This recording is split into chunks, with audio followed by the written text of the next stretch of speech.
Hello, Dave Edwards here with HVASF with Week 46 podcast.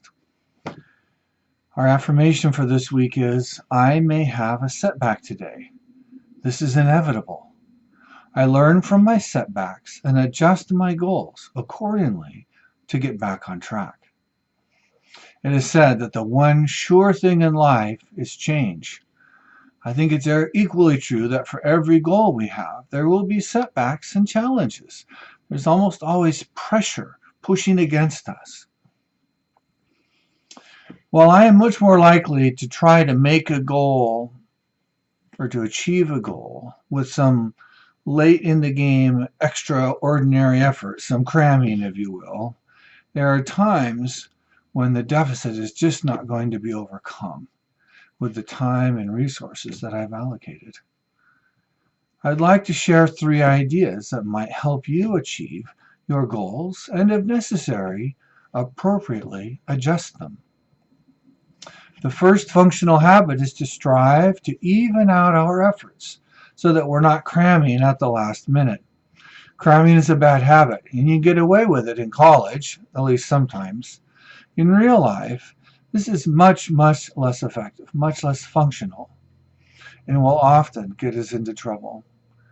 Breaking down your goal into smaller sub-goals, and then making sure that you exert the appropriate effort early on will help you avoid getting into the bind later when some unexpected thing comes up.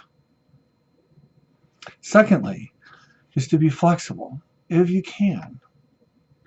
There's usually some things that we can flex in order to meet our goal or deadline. It might be resources that we've applied, so for example, flexing additional resources from one thing to another.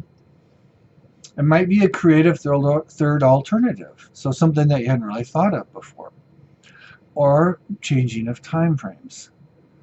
It doesn't feel good to miss our goals, but some flexibility and realism is often necessary.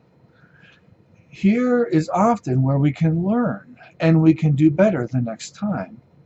In most organizations today, failures are wins if we can learn and improve based upon them.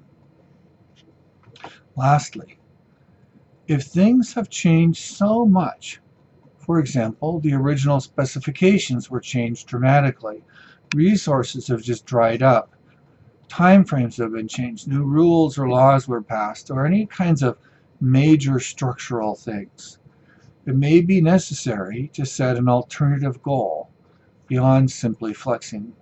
It may even be necessary to abandon a goal. The key here is to recognize as early as possible and communicate to all interested stakeholders. Now, this applies to work and home, so this could be family members and communicating about the planned vacation that maybe is going to have to get changed, or fellow students on a big project, or co-workers on a project. Be crystal clear, not only on the final conclusions, but also the why. Why did this have to happen? Why has this changed? You never know what new insights others might have that could salvage what would otherwise have been a total loss. Have fun with this week's affirmation. Please share any insights that you have or that you gain on our Facebook page so others can benefit from your insights. Thank you. Have a great week.